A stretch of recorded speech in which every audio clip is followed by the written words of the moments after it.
In this section, we're going to learn about fundamental manga proportions. And really, proportions are the fundamental measurements of any style.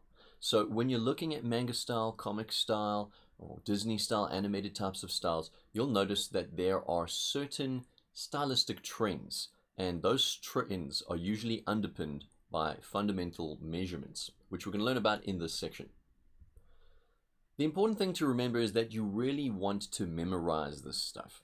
When you're memorizing these fundamental proportions, you're able to quickly replicate and draw different characters without having to constantly refer back to, well, what's the size of the head again? Where do I draw the arm again? Etc.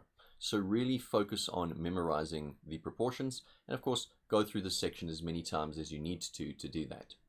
And last but not least, that proportional drawings are designed to learn. So a proportional drawing really is a map of the measurements, a map of the proportions.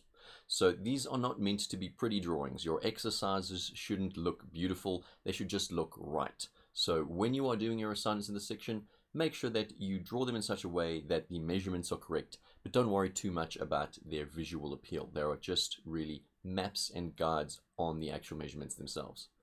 That is the intro to fundamental manga proportions, and I will see you next in the first lesson.